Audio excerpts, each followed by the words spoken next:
the President of Korea addressed the nation. He greeted all the citizens. Before starting his speech, he made a request. He asked everyone to make sure that the people around them were watching TV. He repeated his request. In homes, families sat together in front of their televisions, watching quietly. Some people shouted to others, telling them to turn on their TVs. The message was passed around. The president again asked everyone to turn on their televisions so that as many citizens as possible could watch the broadcast. The president continued his address. He said that he was hearing reports that the viewership ratings were rising sharply, even though not even a minute had passed since the broadcast began. He thanked the citizens sincerely for their understanding, saying that they must have been deeply troubled by the unexplained restrictions. He then announced that martial law had been declared at exactly 5 p.m. on July 16th.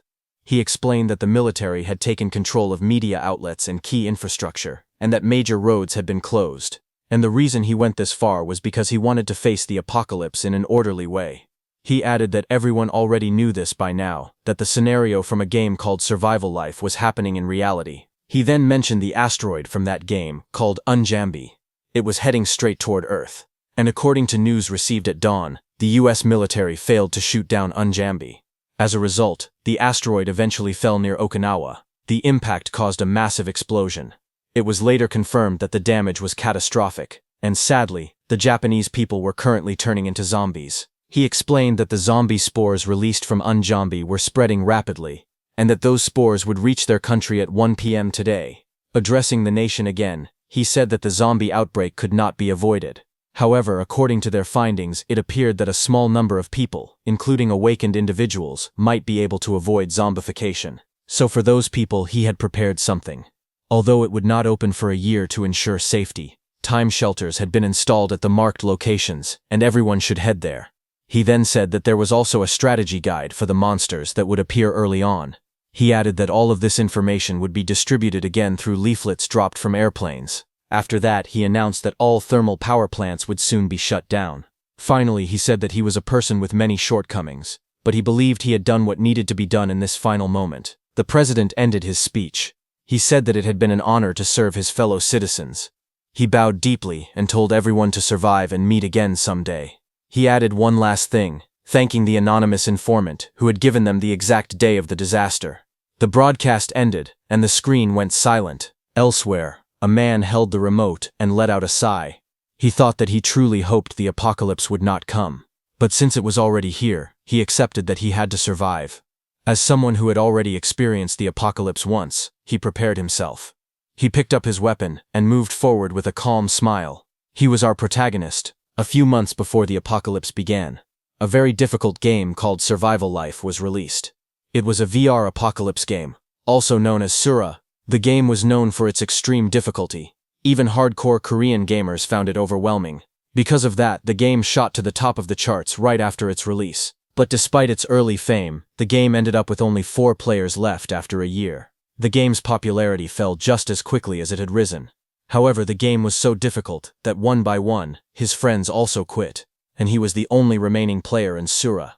He hoped they would join his stream, but he could not bring himself to let go. As time passed, the other veteran players logged in less and less, and in the end, he was left alone. But even then, he kept recording update videos so he could still enjoy the game with them.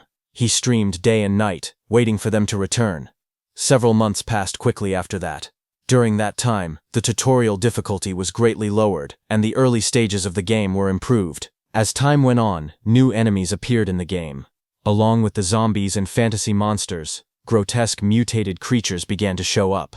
He welcomed the massive update at first. However, his friends slowly lost interest and stopped logging in altogether. In the end, the game named Sura was left with only one concurrent player. And finally, the day came when he became so frustrated that he decided this time he would quit for real. But just then, a system message appeared in front of him. The Survival Life operations team announced that before making their announcement, they wanted to thank all the users who had loved the game. They stated that in 1 week, Survival Life's service would be permanently terminated. They said they felt deep regret, but hoped they might meet again someday. Hearing this, he was stunned, and wondered if they had been waiting for him to finally give up. Looking at the ruined city and the monsters around him, he quietly said that before quitting, he wanted to defeat that one monster together with his friends. A heavy feeling of despair washed over him. He stopped the recording and slowly took off his gear. After that, he deleted his streaming account and the MeTube channel where he had streamed Sura for 5,500 hours. However, he could not bring himself to throw away the hard drive filled with memories, so he pushed it into a storage closet. Kimbap Joa, no, Kang Song-ho, closed that chapter of his life. From that moment on, he truly began living his real life. Just like that, 3 months passed, and Kang Song-ho was living a proper life. The reason his ID was called Kimbap Joa was simple. He had been running a snack shop for 3 years. The snack shop was on the first floor of the house he inherited after losing his parents during his 2nd year of high school. The 2nd floor was where he lived. A framed photo of his parents rested quietly inside the house. Outside, the sign read, Soo-hong's Tasty Snacks, and customers gathered in front of the shop. Kang Soo-hong stepped forward with a tray and started to say that the food was ready, but someone loudly called out his name. A young woman walked closer and laughed, saying business seemed really good today. She was Mi-kyung. She was a local hairdresser and a regular customer, though he had never asked for her last name. It was no secret that she was pretty. Mi-kyung leaned in and asked if he had seen something interesting. She lightly tapped him and showed him her phone. Soo-hong looked confused and asked what she meant. Mi-kyung said she had heard from some kids earlier that this topic was trending in online communities. She showed him a post on her phone, explaining that people were saying a status window could really appear if someone shouted it out loud. She added that many comments were arguing about it, with some people saying it worked and others calling it nonsense. Soo-hong looked at the screen and responded calmly, saying he understood. Mi-kyung then said she had already tried it herself, but sadly, nothing showed up for her. Hearing that, Soo-hong laughed lightly. He told Mi-kyung that there was no way something like that would actually appear. With a smile, he asked if she was being a little too gullible. Sometime later, after Song-ho closed his shop and went home, he remembered what Mi-kyung had told him. He didn't want to believe it, but the thought tempted him to give it a try. So he raised his hand and shouted, calling for a status window. But unfortunately, nothing happened at first. He turned away, already convinced it was nonsense. At that moment, a strange blue light flickered in the air. A sharp sound rang out as something appeared in front of him. Song-ho froze in place, his eyes widening. A glowing screen floated before his face. He stared at it in shock and shouted in disbelief, asking if it had really shown up. The glowing status window hovered in front of Soo-hong. It showed his basic information, including his health, strength, agility, dexterity, and perception. There were no points, skills, or effects listed yet. One line caught his attention. A trait called Open Private Portal. As he stared at the screen, he felt a strange sense of familiarity. He thought he had seen something like this before. Suddenly, an image flashed in his mind. His eyes widened as he realized it looked similar to survival life, but the thought did not fully fit. He quickly denied it, remembering that Sura never had a trait system. His gaze returned to the trait section, focusing on the words, Open Private Portal. He clicked on it, and another window appeared, explaining that the portal could only be used by the trait holder, and that the command was Open Portal. Song-ho rubbed his chin. After reading it carefully, he muttered that the command itself felt a bit lame. Soo-hong-ho raised his hand and spoke the command, telling the portal to open. Blue light gathered under his palm and began to spin. The air twisted as streams of light swirled together, forming a bright circle. In the next moment, the light expanded and turned into a large glowing gate. The portal stood tall in front of him, shining with a deep blue color. Soo-hong stared at it in awe, and quietly said it was amazing. As he looked closer, a familiar feeling struck him. He realized the portal looked exactly like the labyrinth gate from Sura. His heart started pounding. He grabbed his head in shock and asked himself if this was really the survival life system. Fear and disbelief filled his face. He quickly denied it, whispering that it could not be real. Song-ho quickly grabbed his phone and told himself that if this were real, there would definitely be an article about Yunjambi. He searched nervously, his eyes fixed on the screen. Just then, a news article appeared, talking about an asteroid called Yunjambi being monitored by NASA. It said the chance of it approaching Earth was close to 0. His face went pale. He muttered in shock that there really was one. Panic rushed through him. He shook his head again and again, refusing to accept it. Holding his head with one hand, he tried to calm himself and said the name could just be a coincidence. He told himself it was too early to jump to conclusions. But as he stared at the article on his phone, doubt crept back in. In a low voice, he wondered what if it was real after all. Song-ho stood beside the glowing portal and stared at it quietly. He said that if this was really happening, There might be some kind of proof inside. He slowly looked into the portal. The blue light swirled like flowing water, deep and endless. Su Hong stood in front of the portal and stared at the blue light flowing inside it. He thought that if this was really happening, there might be some proof inside. Slowly, he reached his hand toward the portal. Just before touching it, he suddenly stopped. He hesitated, his fingers trembling slightly. A thought crossed his mind. Going in without any plan might be too dangerous. Su Hong Ho pulled his hand back and looked serious, realizing he needed to think carefully before stepping inside, so he decided to test it first. He picked up a ladle and slowly pushed it inside, trying to feel what was on the other side. After a moment, he pulled it back. There was dirt on the ladle. Seeing that, Song Ho relaxed a little. He said that if it was just dirt, then the other side was not a labyrinth, at least. He thought carefully, and said this portal might simply be something like a warp. He wondered if it was teleporting him to somewhere else on Earth. He packed a small bag and looked at the portal again. He said that since he had done a very basic safety check and some preparation, it was time to decide. Standing in front of the glowing blue gate, he wondered if he should go inside. After a moment, he stepped through. In the next instant, his eyes widened. He gasped softly in shock. When he looked around, he found himself in a completely different place. Green trees surrounded him, sunlight filtered through the leaves, and the air felt fresh. The portal stood behind him, glowing quietly. He stared at the scene in disbelief, and wondered if this was really happening. After checking his phone, he noticed there was no signal at all. Because of that, he assumed this place was at least a remote area that people rarely reached. For now, there was no way to confirm where he actually was. He decided that the most important thing was to find proof, so he planned to explore the area and leave markers behind. He took out a pen-like tool and made marks on a tree as a sign. Then he continued walking down the forest path, moving deeper into the area. He wiped sweat from his face and complained that this was exhausting. He wondered why the forest was so big and endless. Feeling tired and irritated, he wished that something would finally appear. Just then, he sensed something behind him. Before he could react, a sharp red beam shot out. He screamed in shock as his body was thrown backward. When he looked up, he froze. A strange white deer stood in front of him, its antlers wide and unnatural. A blue window appeared in the air, showing the name Valley Deer. Seeing the name and the system window, his heart sank. He realized that this place might not be Earth at all, and it scared him for a moment.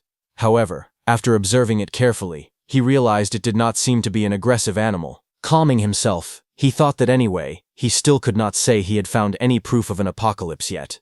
He felt that it would be a different story if dangerous creatures like stone monkeys or wild boars had appeared. Looking at the strange deer again, he muttered that he had never seen anything called a valley deer in Sura, but from that moment, he had a bad feeling. He admitted to himself that he had sensed it already. He believed this place was closely connected to survival and danger.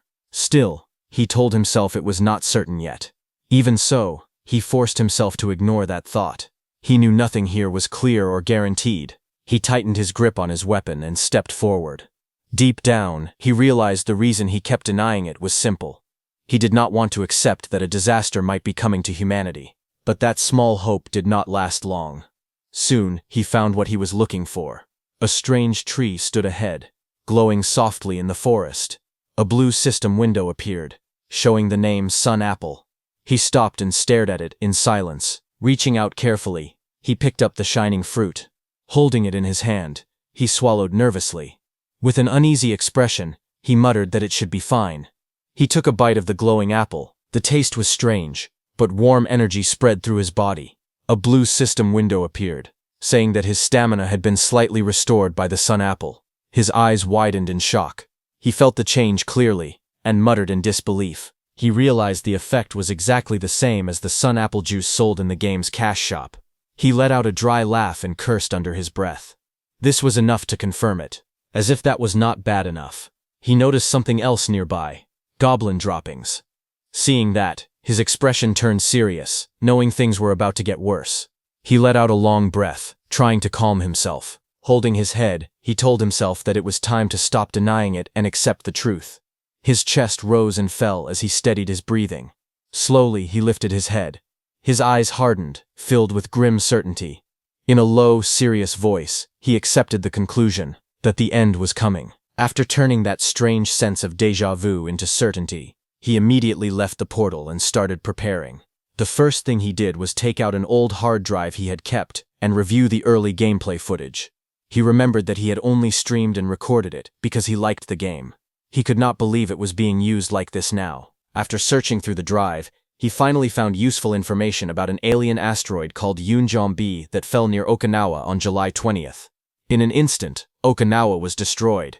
People infected by zombie spores slowly turned into zombies. 5 hours later, their bodies began to decay as the Iron Death disease progressed. He looked at the time and date. After calculating it, he realized there were only 32 days left until the apocalypse.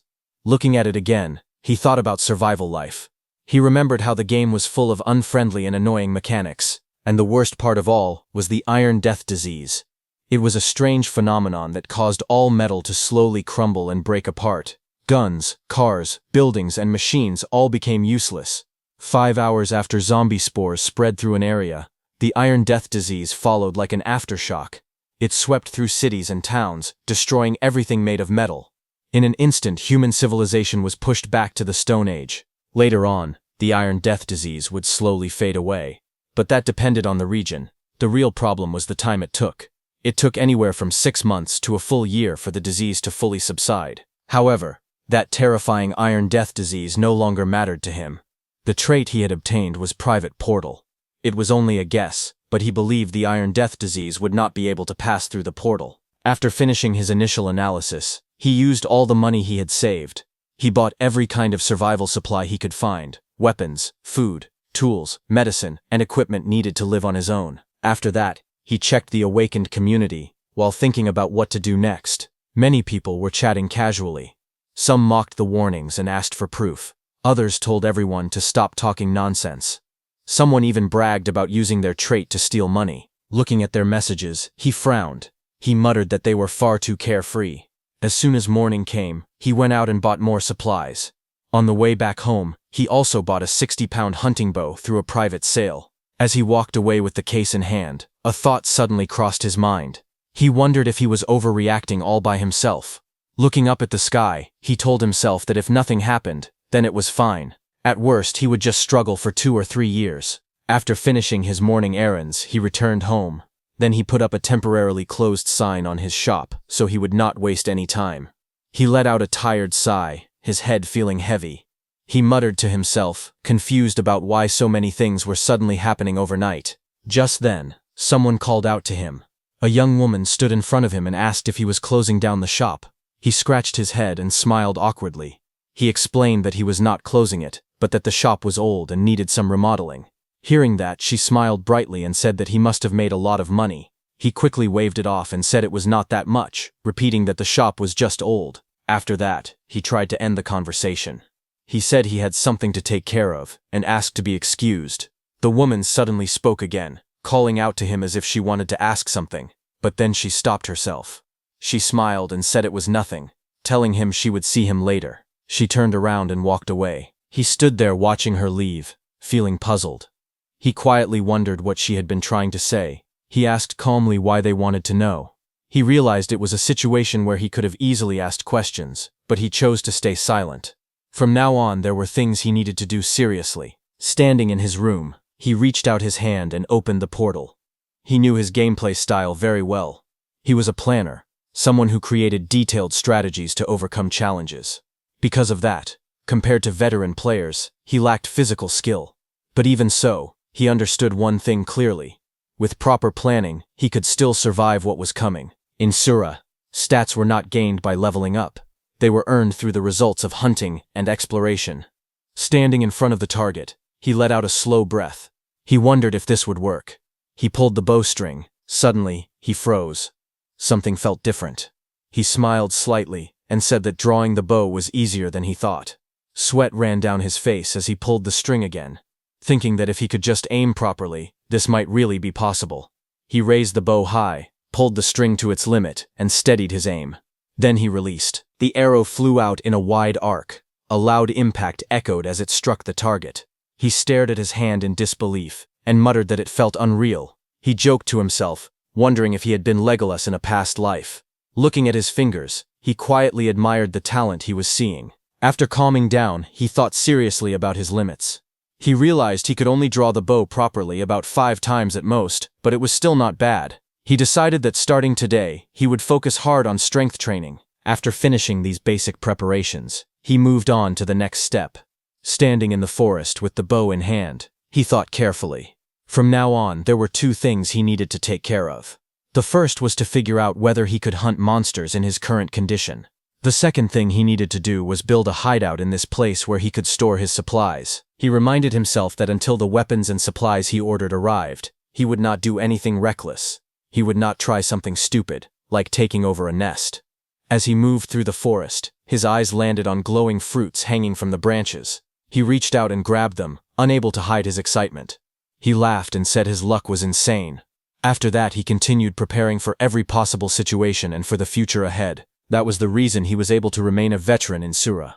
He carefully looked around the area, certain that he had seen it nearby. After searching for a moment, his eyes widened. He had found it.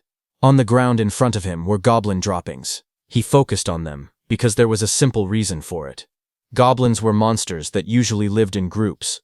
Because of that, seeing only a single pile of droppings lying around was strange and abnormal. He looked closely at the droppings and noticed that they were made up of only seeds. That meant the goblin had not been eating properly. Just as he had predicted, there was a high chance this goblin had been kicked out of its group. He decided that he had to find this goblin, no matter what it took. Opportunities like this were rare. It was not often that he got a chance to test himself in a real fight. The sky slowly grew darker as evening came. He noticed the light fading and felt uneasy. Still, hearing wolves howl in the distance told him something important. It meant he was getting closer to the valley. He moved carefully through the forest, staying alert. Suddenly, he froze. Not far ahead, something small and green was crouching near the water. He recognized it immediately. It was a goblin. As he watched closely, he realized it looked exactly like the goblins he had seen before in Sura. He recalled the basic information about goblins. They were low-tier monsters that usually used spears or poison darts. They liked to paralyze their enemies with poison and slowly torment them. That was exactly why he had chosen a bow as his first weapon. Hiding behind the trees, he carefully drew his bow and took a deep breath, forcing himself to stay calm. Looking closer, he realized this goblin was different. It was old, and it seemed to have been exiled from its group. More importantly, it was not carrying a poison dart or a spear. He steadied his breathing and reminded himself not to get nervous. As long as he stayed calm, he believed he could hunt it. He released the arrow. The arrow shot straight down and pierced through the goblin's arm.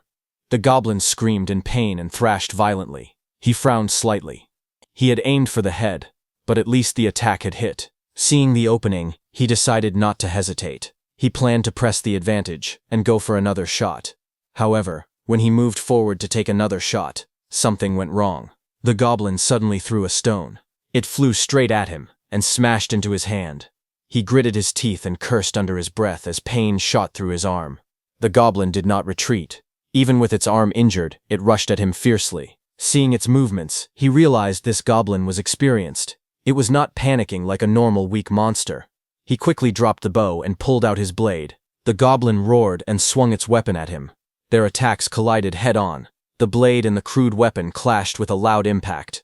Both sides pushed forward, neither willing to back down. Sung Ho lunged forward without hesitation, gripping the blade tightly. His eyes were sharp and focused as he swung at the goblin. The goblin twisted its body and barely avoided a fatal hit, but it was still forced back. Sung Ho shouted as he pushed forward, striking again with all his strength. The goblin screeched in pain and rage, refusing to fall.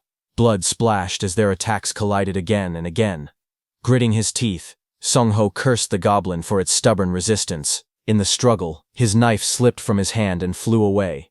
The goblin seized the chance and slammed into him, forcing him to the ground. They crashed down together, locked in a brutal struggle. The goblin screamed loudly, raising its head to bite. At the last moment, he grabbed his weapon again and drove it straight down. The blade pierced deep into the goblin's body. The goblin let out a final shrill scream as its strength faded. Su Hong collapsed to the ground, breathing heavily. A blue message appeared, telling him that he had gained 2 points. He stared at it for a moment, then laughed weakly. He said he had really done it. After calming down, his eyes fell on a small pouch lying nearby. He picked it up and checked the contents. Inside were guaca powder and vegetable oil. He remembered that in Sora, combining these two could make a simple ointment. He decided to try it later. There was no time to relax. He knew he had to hurry and dig. If the goblins' group found the body, it would be dangerous. He hurried away, knowing he could not leave the body behind. If he did, it would clearly turn into a bone creeper. As he moved through the forest, his eyes caught something unusual. He stopped and looked toward the stream. 2 red trout were swimming calmly in the clear water. He frowned slightly, surprised to see them there. A thought crossed his mind.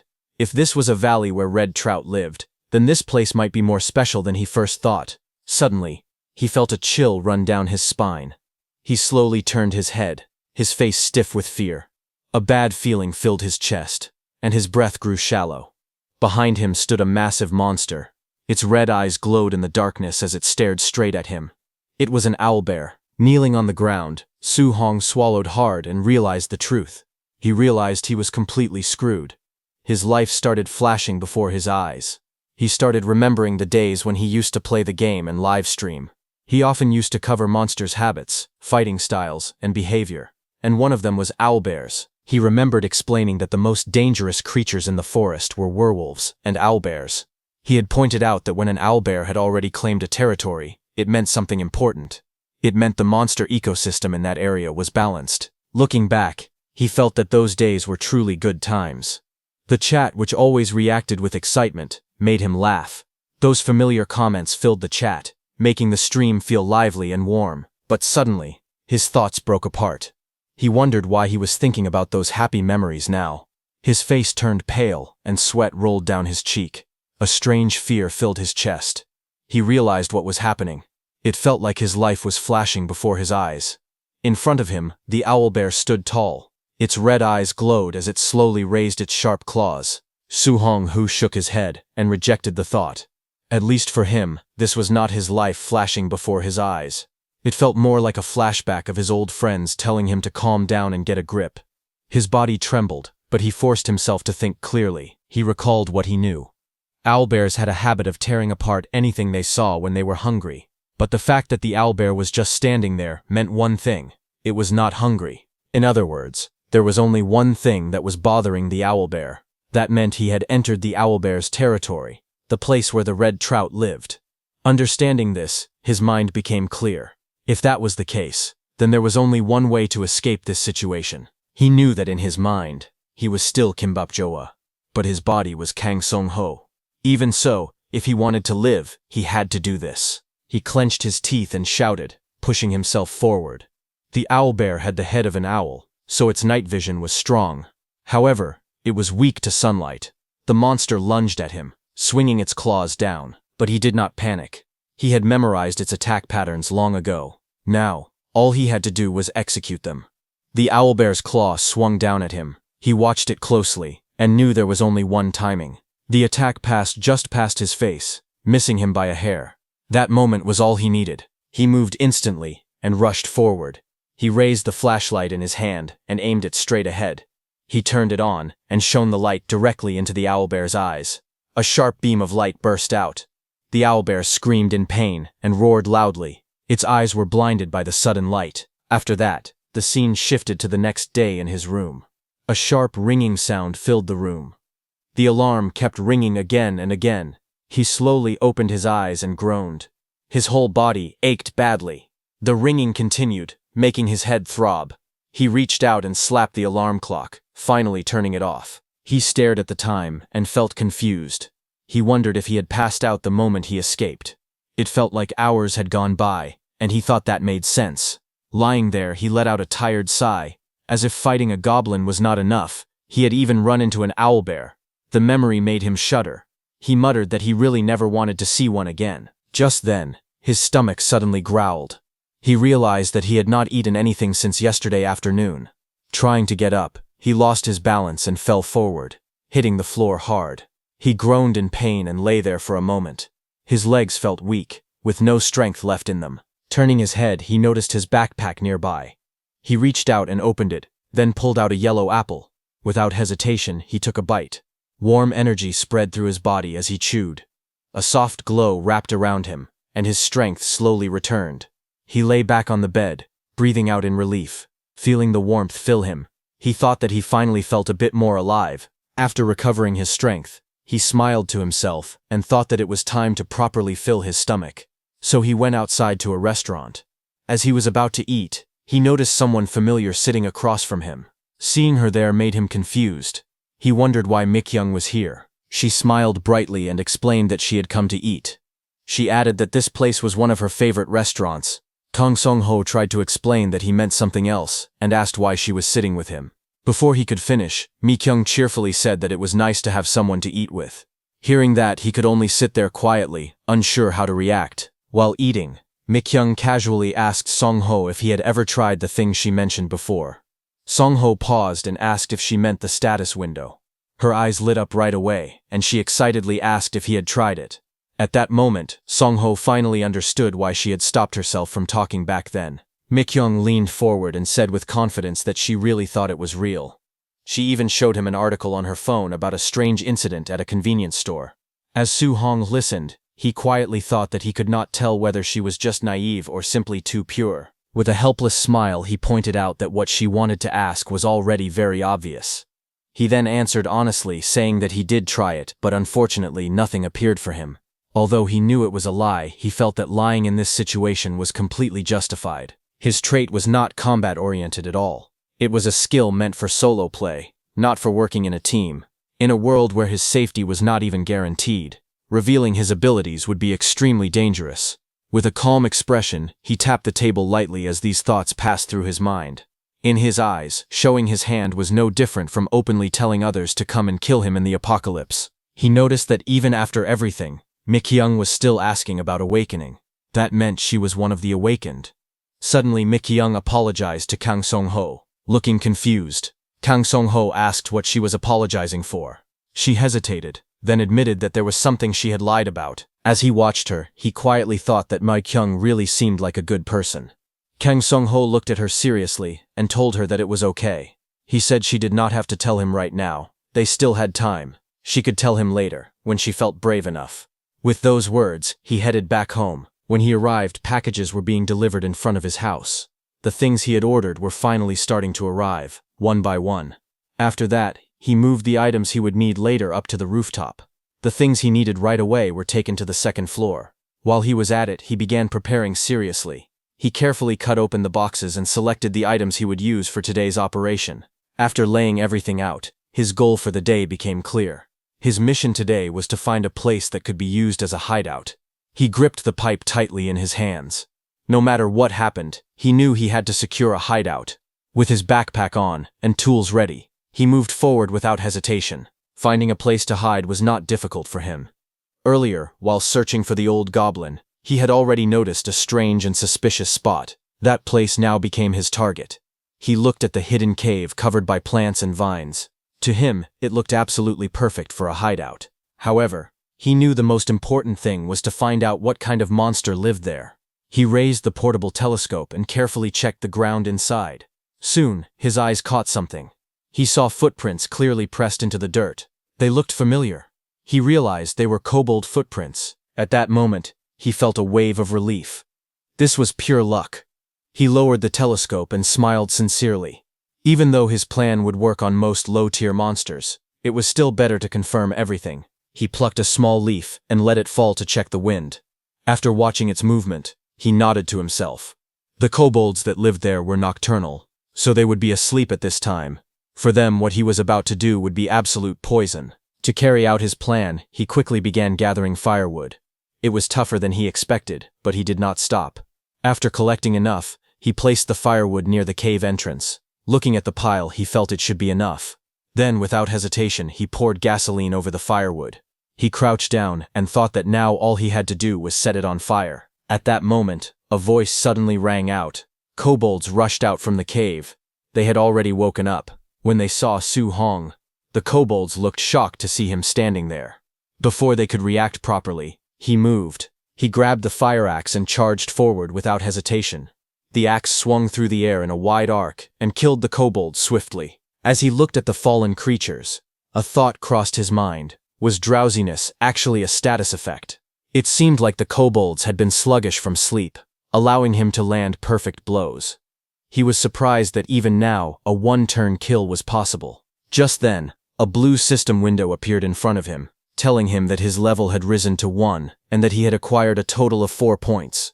He took a quick breath and glanced at the message. There was no time to celebrate. He decided to think about the details later. For now, he needed to act fast before more kobolds woke up. He pulled out his lighter and dropped it onto the gasoline-soaked firewood. Flames burst to life, spreading quickly. Inside the cave, the fire crackled, and smoke began to rise. In the game Sura, all low-tier monsters had one thing in common. They were extremely weak against sudden changes. Although burning them alive would have been more effective, as the new owner of this place, that would make cleaning up later very troublesome. Because of that, he chose a different method. He decided to weaken them first. The smoke made their eyes sting and their heads dizzy, making it easier for him to kill the monsters. Inside the cave, the kobolds shouted loudly and screamed. They stumbled around, coughing and roaring in confusion. This was exactly what Kang Song-ho wanted. By throwing them into chaos, he could control the fight. Soon, kobolds rushed outside one after another, coughing and stumbling. This was exactly what Kang Song-ho had been waiting for. When they came out, his plan was to finish them all at once. He watched carefully and frowned slightly. He had expected at least 5 to appear, since a kobold pack usually had 7, but fewer came out than he thought. As he counted quickly, he realized how many were left. Only 3 remained. Without hesitation, he moved. One kobold was struck down instantly, green blood splashing across the ground. The remaining kobolds roared angrily and charged at him through the smoke. Their eyes were wild, their movements clumsy, but their killing intent was clear. Kang Song-ho raised the axe high and brought it down with full force. The blade cut through the air and slammed into a kobold, green blood splashing out.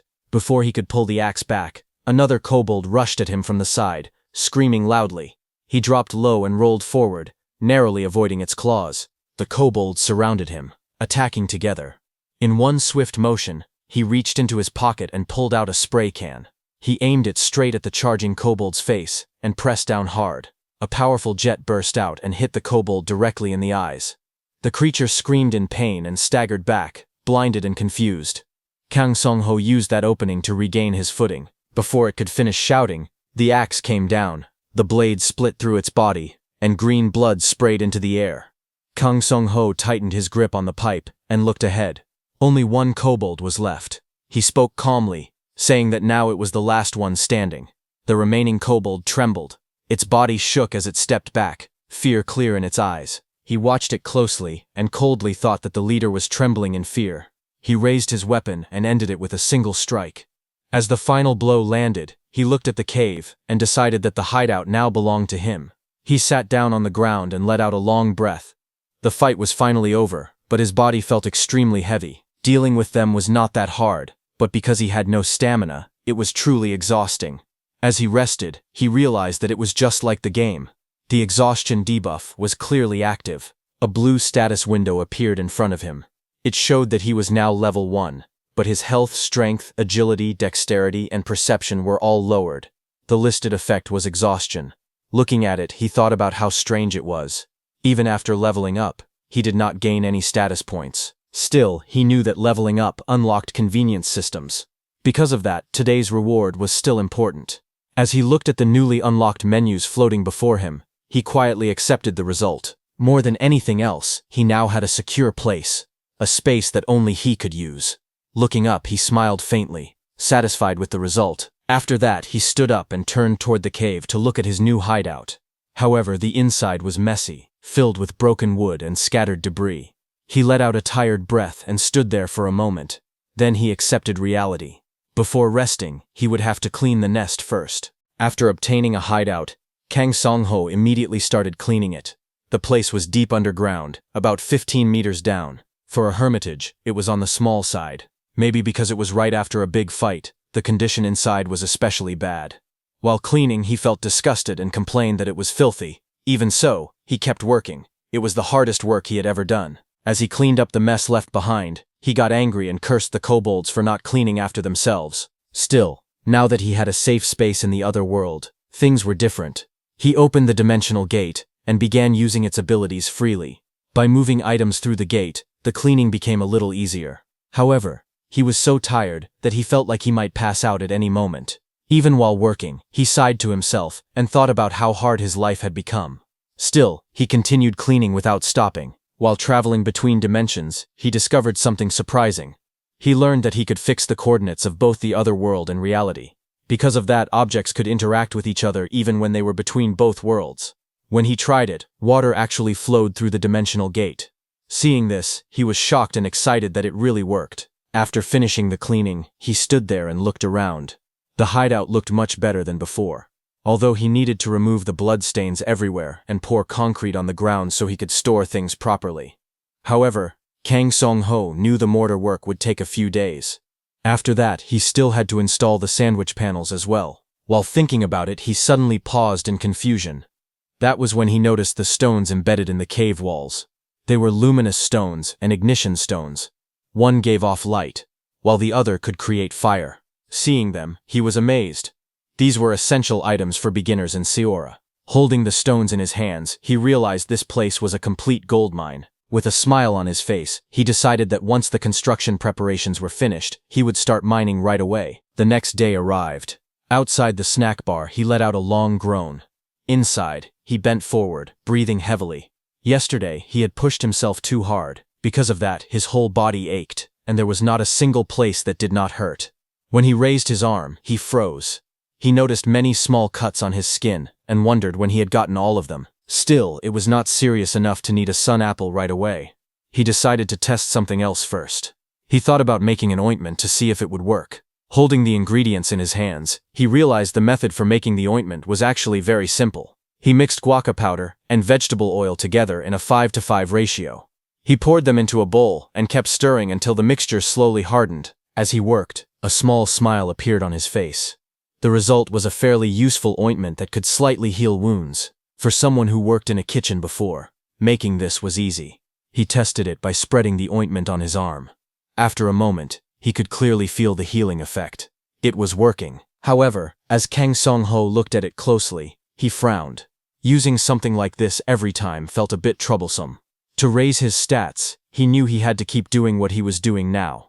Still, as memories of dangerous fights flashed through his mind, he quietly worried that if things continued like this, he might die before the disaster even arrived. He sat quietly and thought things through. A sling was smaller than a bow and depended heavily on the terrain. Even a gun could only take down 1 or 2 enemies at the very beginning. None of those options felt reliable enough. Something suddenly came to mind. He remembered that what he knew about Seora so far was not even the main story. It was only a background story. But would that background story really happen in reality? He stepped into the room and looked around. After thinking for a moment, he decided that the information was not completely useless. If the same preliminary events from the background story really did occur, it would benefit him in many ways, so it was worth checking out. After making a plan, Kang Song-ho went up to the rooftop as scheduled to prepare for the construction work. Fortunately, the bags of mortar he had ordered the night before were already piled up properly. Because of that, the work went smoothly. After that, he went down to the first floor to pick up the items he had ordered. He was just about to move the pile of packages when someone suddenly called out to him. Mi-kyung greeted him cheerfully in the afternoon. Hearing her voice, Kang Song-ho paused and turned his head, wondering if she had come closer or if her address had changed. Mi-kyung looked at Kang Song-ho and said that she had been seeing him a lot lately. Kang Song-ho was holding a box and looked at her in confusion. He let out a small sound, not understanding at first. Mi-kyung explained that she had been coming to eat tteokbokki every day, which was why she kept running into him. Hearing that, Kang Song-ho laughed awkwardly and apologized. He said he had been very busy lately because of the store remodeling. Mi-kyung looked at him carefully and commented that he really did look busy. Kang Song-ho paused for a moment, unsure what she meant. When he asked, she smiled and reminded him that he used to come in for a haircut once every 3 months. Realizing she was right, Kang Song-ho nodded and said that was true. Mi-kyung brightened up and suggested that since they were talking about it, he could get a haircut now. Kang Song-ho thought about it and decided it was not a bad idea. He needed a haircut for the upcoming exploration anyway. With a relaxed smile, he agreed and said they should do that. After that, both of them went to Mi-kyung's hair salon. Standing behind him, Mi-kyung asked Kang Song-ho how he wanted his hair cut. Sitting in the chair with long hair covering his shoulders, he answered calmly that he wanted everything chopped off. She was startled and asked why. He explained that he wanted to shave it all off to mark a new beginning. Hearing that, Mi-kyung understood and smiled. She said that if that was the case, she would cut it as nicely as she could. She picked up the spray bottle and scissors and began working. While cutting his hair, she suddenly mentioned that his shoulders seemed to have gotten broader. Kang Sung-ho sounded a little surprised and said that he had started working out recently, so it must be showing. She nodded, and then added that she had heard something interesting. She said it seemed the status window was related to something called survival life. Hearing that, Kang Sung-ho quietly responded, clearly paying close attention to what she had just said. She continued cutting and said that awakeners were said to be people who had played that game at least once. Hearing that, Kang Sung-ho looked shocked and asked if it was really true. He then asked her where she had gotten that information. Mi-kyung hesitated for a moment, looking a little flustered, and started to explain. At that moment, someone suddenly appeared. A blond man walked in and asked why she was surprised to see him at that hour. He said he came because he had some information to share. Seeing this blonde-haired man, Kang Sung-ho remembered that this was the man he had once fought with over loud singing. The man continued speaking and explained that someone seemed to be trying to monopolize information. Because of that, the person had deleted all his videos and run away. Hearing this, Mi-kyung reacted in shock and asked if that was really true. The blonde-haired man told Mi-kyung that their group was currently trying to find out where that person lived. Mi-kyung looked uneasy and asked if that was not illegal. The blonde man spoke honestly and called her name. He asked if they were really in a position to be picky right now. He said that catching the person who was hiding information and then sharing it was for the public good. She still hesitated and said it did not feel right. From the chair, Kang Sung-ho felt a bad feeling rise in his chest. He realized they were talking about him and that they were looking for him. The blonde man told Mi-kyung that she needed to be bold. He then asked if she had finished thinking about joining their team. Mi-kyung hesitated and told him that she had not decided yet. Meanwhile, sitting quietly, Kang Sung-ho thought that the whole situation felt ridiculous. In his mind, he recalled deleting the video only because he felt disappointed at the time.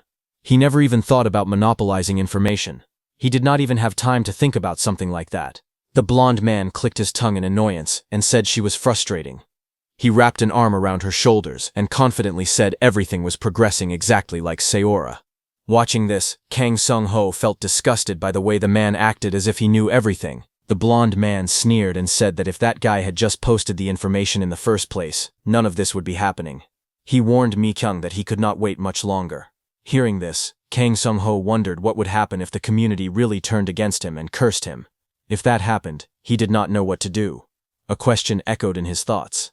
He wondered if he should be the one to share the information instead. The blonde man urged her to make a decision quickly. At that moment, Kang Sung-ho finally stepped forward.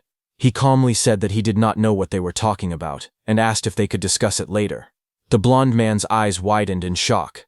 He turned sharply and started to speak, asking who that person thought he was talking to. Kang Sung-ho stepped closer, his eyes cold. He warned the blonde man to leave while he was still being polite. He added that this was a chance to walk away before things turned ugly again. The blonde man froze. Sweat formed on his face as fear crept into his eyes. He let out a nervous sound and realized that today was not his day. He muttered that he would leave and turned toward the door. As he walked out, he forced a stiff goodbye. Once he was gone, Mi-kyung finally relaxed and let out a long breath. Her shoulders dropped as the tension faded. After a moment, Kang Sung-ho spoke again. He gently called her name and suggested that they exchange phone numbers, just in case. He smiled lightly and told her that the blonde man was a bad person. After that, he came back home. He put the construction work aside for a while and turned on his computer. Under the excuse of information monopoly, the online community had exploded. The real-time boards were filled with angry messages. People were shocked that all the videos had been deleted and cursed the person who posted them. Some threatened to kill him if they found out where he lived. Others asked hackers to expose him and even offered rewards. The screen was flooded with insults and abuse aimed at him. The person who had shared the important early information was now receiving nothing but hate. He scrolled further and saw one of his old posts. It was a guide titled Early Game Honey Tips. The post explained zombie behavior, weak points, and safe floors in buildings. Even under that post, people were still attacking him. They mocked him, doubted him, and demanded proof of his playtime. Finally, he noticed an ID that seemed to belong to the same group of people. He clicked on it and saw the name displayed on the screen. He frowned and muttered that the person was crazy. wondering why someone would even verify their real name just to make a nickname. The posts became even worse. They were no longer just cursing him. Some comments talked about finding him, while others mentioned doing something to Jung Mi-kyung. Reading that, his expression darkened. He called them filthy in his mind. Unable to stand it anymore, he turned off the computer. A deep sense of disgust toward people settled in his chest. Still, he knew it was not because he was broken mentally. He was simply tired of people like them. But then something changed. As he sat there, his hand rested on the chair, and he suddenly felt strange. It was as if his mind was becoming clear. He wondered why his head felt lighter and calmer than before.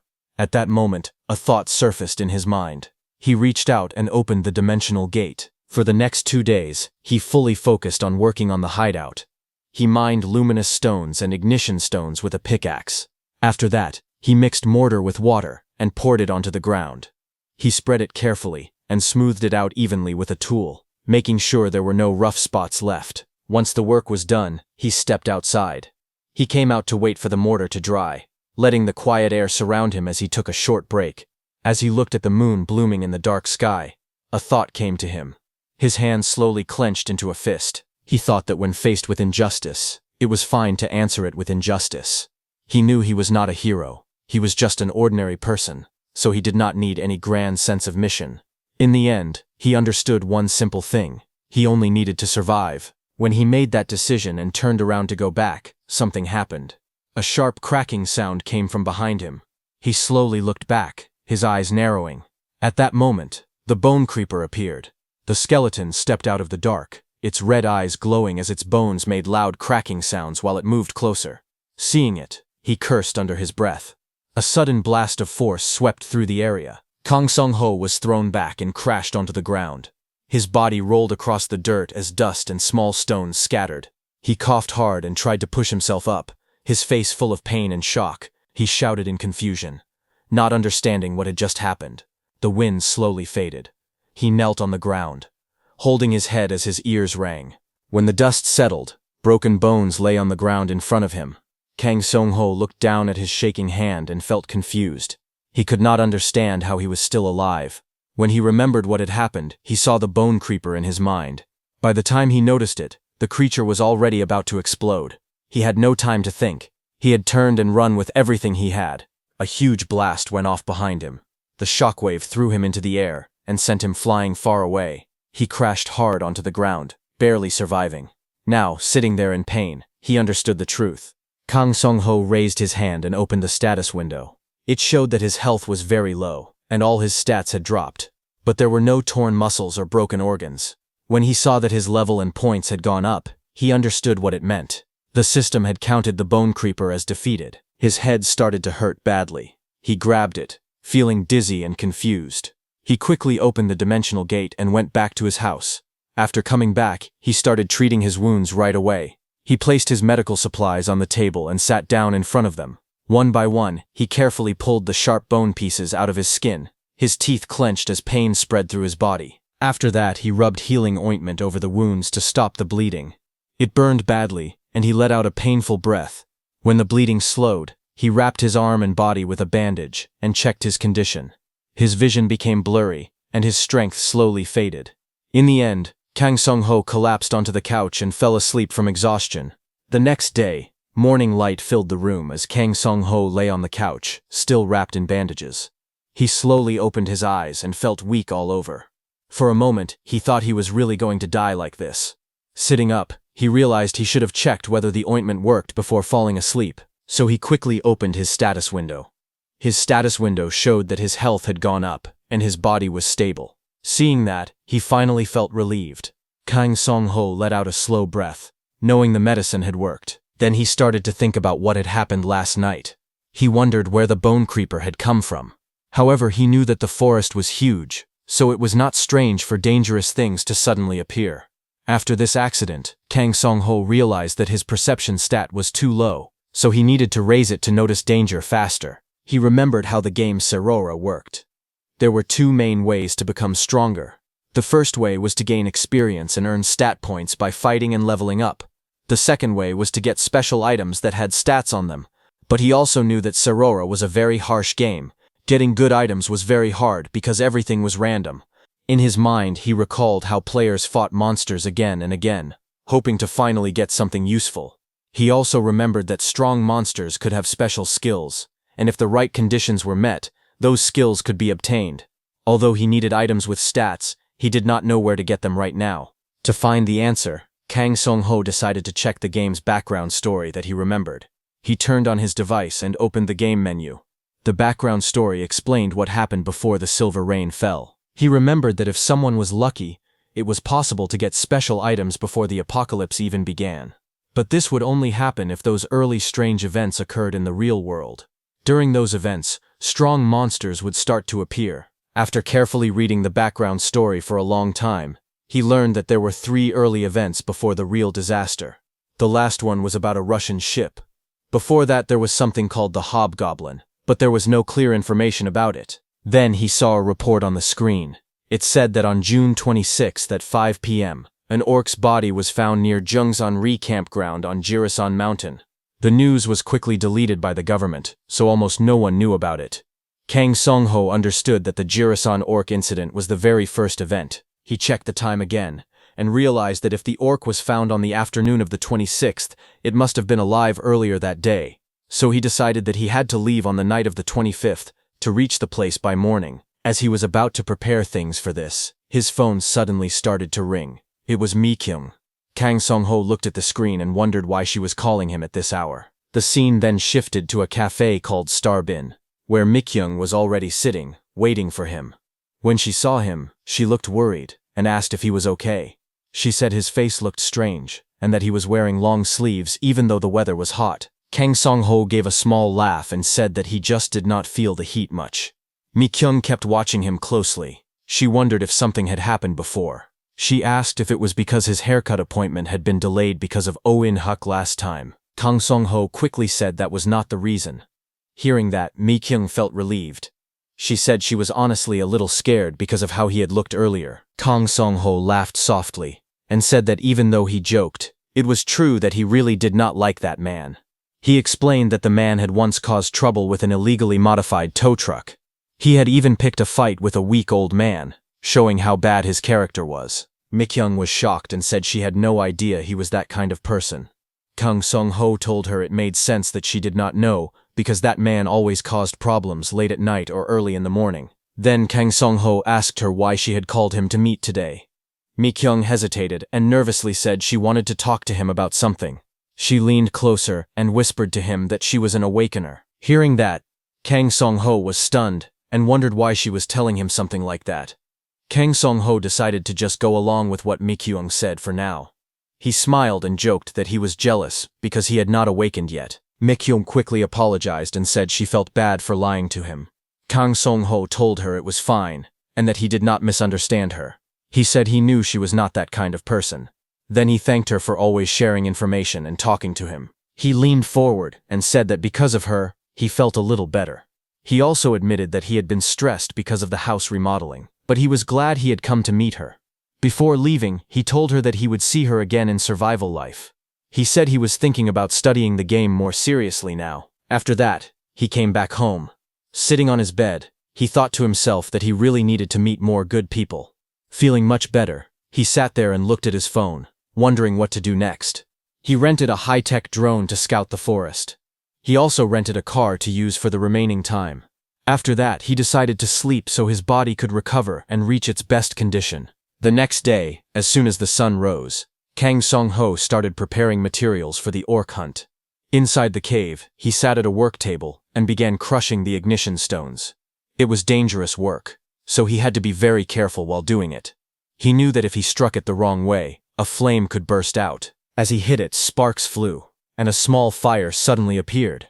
He was surprised, but he kept working. Next he picked up the luminous stones. They glowed brightly in his hand, and the light kept flashing, making his eyes hurt. Even though it was uncomfortable, he endured it because the results were good. After finishing the basic preparation for the orc hunt, several jars and materials were placed on the table. There were different colored powders and bottles arranged neatly. He began pouring different liquids and powders into containers, mixing them together. Then he added another liquid that made everything become solid. The materials slowly came together, forming what he needed for the hunt. After that, a desk was set up where the dimensional gate's coordinates had been fixed. Then he stepped back into the real world. He prepared all the supplies and placed them inside the car. Standing there, he raised his hand and looked around in surprise. He softly reacted as he took a look at all the supplies. He smiled and felt satisfied. He was glad he had rented a good car. He felt that everything he needed was already prepared. Kang Song-ho sat in the driver's seat and smiled. Now it was time to get going. He headed toward Jurisan, the place where the orc would appear. Before midnight, the car arrived at the Yungsan-ri camping ground parking lot. Rain poured down heavily, soaking the area. With the remaining time, he did some image training while sitting inside the car. On his phone screen, he watched how he was facing an orc in the game. After that, he checked his equipment. He reached into the car and made sure everything was in place. Exactly as the next day began, and the clock showed the early morning hour, he stepped out into the rain, now wearing a hooded raincoat. He had a flashlight on his head. He began searching seriously. The rain grew heavier, drumming loudly around him. He muttered in annoyance, and noticed that the weather was getting worse as he continued forward. On top of everything else, mist spread through the area, blocking his view. He could not see clearly in front of him. As he walked through the wet ground, he wondered where the orc would appear. He was sure he had already checked the entire camping ground. He remembered the scene of people gathered around a fallen creature. Just as expected, strange signs were appearing in reality. He raised his hand slightly, feeling uneasy, as if something was about to happen. Before he could finish his thought, a sudden sound rang out. A sharp warning echoed through the rain. He suddenly stopped. Hearing the sound, his eyes widened in shock. Through the heavy rain and mist, a huge shadow slowly appeared. Red light glowed from its eyes as it stepped forward. He immediately recognized that it was an orc, not just an ordinary one, but a red orc, a rare subspecies. Seeing it clearly, his heart raced. He realized that defeating it might guarantee a skill drop. He took a deep breath and told himself to stay calm. His hands tightened around the red flare stick. Flames burst out from it, lighting up the rain. He stepped forward with a steady gaze, thinking that as long as he followed the plan, he could catch it. The red orc walked closer through the mist, weapon in hand. The confrontation had begun. His strategy for dealing with the orc was as follows. First, he used the orc's aggression to draw its attention. With a sharp motion, he threw the flare forward. The red light spun through the air and landed on the ground ahead. The orc noticed it immediately. Attracted by the bright signal, it turned its body toward the flare. Rain poured down as the orc stepped closer, gripping its weapon tightly. Its eyes glowed red with anger. The moment the orc attacked it, for a brief moment, the orc's movement stopped. Its attention was fully focused on the flare glowing on the ground. That was the opening he was waiting for. Song-ho rushed forward, stretched out his hand, and shouted to open his portal. Then he slipped between the orc's legs. At the same time, a blue portal opened on the ground in front of him, glowing brightly in the rain. While sliding, he entered the portal. But before entering the portal, he reached into his clothes and took out a flash can that was already burning. Before the orc could react, the orc's face brightened with a flash as Song-ho activated the flash can and threw it toward the orc. A blinding blue light exploded in front of the orc's face. The light flooded the area, cutting through the rain and mist. The orc let out a loud roar as it was hit by the flash, covering its eyes as pain spread through its head. It screamed as its vision was stolen by the flash. Su-hong knew that until the orc's vision returned, he had about 20 seconds. He took out a knife and lit up another flash can. From that moment on, it became a battle against time. Sparks flew as the flame burned steadily. He moved forward without hesitation. His target was clear. First, he had to rupture the orc's muscles. The orc staggered, its body tense and unstable. The status effect on its muscles weakened it, slowing its movements. In the next instant, he struck. Green energy burst from his blade as it cut into the orc's body. The slash landed deep, tearing into its flesh. The orc let out a painful scream. Its eyes glowed red with rage as blood sprayed into the rain. Even blinded and injured, the orc swung its weapon wildly. A red arc cut through the air as it attacked in fury. Su-hong-ho lowered his body and narrowly avoided the attack. His eyes stayed calm as he held the knife tightly. In the next moment, he rushed forward. A blue arc flashed as his blade cut into the orc's leg. Green energy burst out where the strike landed. The orc let out a painful cry. Its mouth opened wide as it roared in agony. Its body staggered, unable to keep its balance. The injured leg gave out, and it dropped to one knee. Rain poured down as the orc struggled to move. Su Hong did not stop. He quickly closed the distance. When his eye level roughly matched the orc's, he acted. He pulled out the prepared flame can and raised his arm. The fuse was already burning as sparks flew. He lunged forward without hesitation. He grabbed the flame can and forced it straight into the orc's open mouth. The orc's sharp teeth snapped shut as the can was shoved deep inside. A split second later, a massive explosion erupted from the orc's head. Fire burst outward in all directions. The orc's body shook violently as the blast tore through it. Su Hong stepped back, rain pouring down around him. He looked at the burning remains and calmly asked how that felt. He said that even an orc could not survive something like that. At that moment, a powerful fist suddenly smashed into his side. The impact sent him flying across the ground. He rolled and crashed hard, coughing as he struggled to breathe. He lay there in the rain, his body aching. Sweat ran down his face as he clenched his teeth. He muttered in frustration that letting his guard down like that was a stupid mistake. The orc was still standing. Its entire upper body was covered in raging flames. Fire wrapped around its muscles as smoke rose into the rain-filled air. It slowly stepped forward, its body still moving despite the blast. Seeing this, Song-ho cursed under his breath. Rain ran down his face as sweat mixed with it. His eyes widened slightly. For a brief moment, fear flashed through his mind. He wondered if he was really going to die like this. But before anything else could happen, another sound rang out. It was the orc that fell to the ground. The flames surged violently, swallowing the orc completely. Its body was finally consumed by fire. Blue system windows appeared in the air. Su Hong's level increased to 3. He obtained 10 points.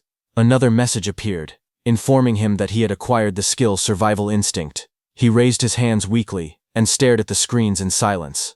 After a moment, he let out a long breath. He said he seriously could not keep doing things like this. The fire continued to crackle beside him as rain fell. He slowly stood up and looked around, wondering where the dropped item was. Just then, a blue system window appeared in front of him. The watch appeared on his arm as his perception increased by 2. Seeing this, he let out a breath of relief. With the heavy rain falling, it would have been hard to find anything, but the watch had appeared on its own. He then glanced down at the orc's remains and wondered what he should do with the body now. He thought that the Mount Jiri orc incident was clearly under embargo. He questioned whether releasing this information was the right thing to do. His expression turned serious. He recalled what Miss McKine had said before. She had mentioned that awakened people were those who had played that game at least once. If that was true, then at least several thousand people had already awakened. The thought made his chest feel heavy. He imagined a crowd of awakened people surrounding him. He thought that even if only half of them, no, even if it was just a small minority of the people were like Oh In Hak, there was a high chance they would destroy the system for personal gain and incite riots. But Su Hong-ho thought that the biggest problem was that if he left this corpse, the body would turn into a bone creeper and harm people as soon as tomorrow. Suddenly, he paused. A thought struck him. He wondered why he had never considered that he himself could turn into a zombie. He realized that even if he was awakened, there was no guarantee he would not turn into a zombie if infected by spores.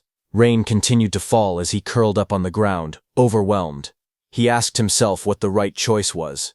In the end, he admitted that he could not bring himself to make a decision right then and there, but one thing was certain. He raised his hand and shouted for the portal to open. A portal opened in front of him, glowing blue in the rain. He knew that even for the sake of the few who would survive, the world needed to face an orderly end. Thinking that, he dragged the orc's corpse into the other world. He sighed in frustration and slammed a shovel into the ground. Annoyed, he picked up the shovel and started digging.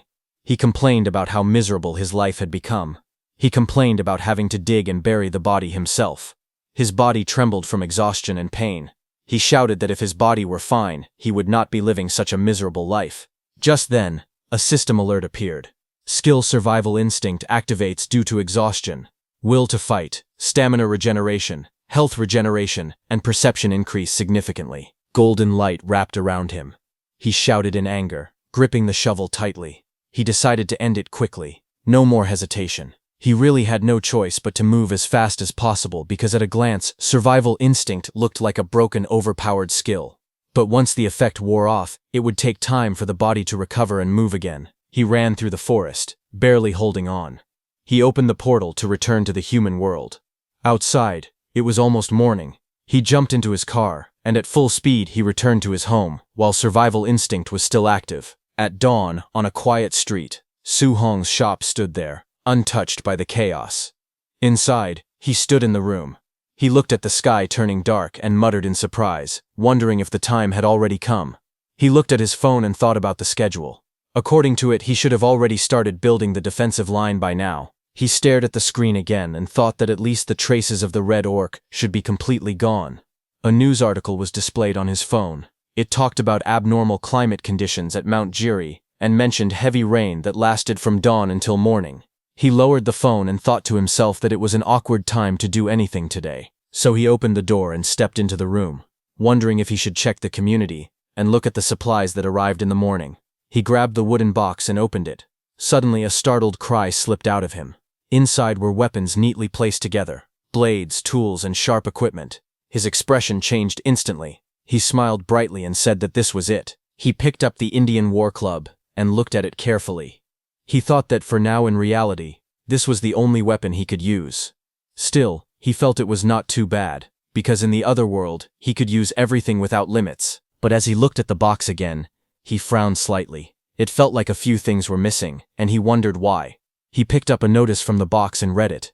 It said that customs clearance had been denied for some weapons he ordered, including a spear, because they were classified as weapons. Seeing this, he was not surprised. He thought that even when buying from a weapon importer, some items would still get stopped by customs. Suddenly, his doorbell rang. He wondered if it was another delivery. He quickly replied, and told the driver to just leave it in front. But the doorbell rang again. He looked toward the door and frowned, wondering if the driver had not heard him. He stood up and walked to the door, reaching for the doorknob. But just as he opened the door, he froze for a moment, his eyes widening in surprise. A confused sound slipped out of his mouth. He wondered why Miss McKayung was here. She stood in front of him, looking nervous. She apologized softly and said it had been a long time since they last met. She explained that she really wanted to talk to him today. She hesitated for a moment, gripping the bag in her hands. Then she spoke again, asking if he would be okay with it. She lifted the bag slightly and looked up at him, blushing. She asked if he wanted to eat ribaki together.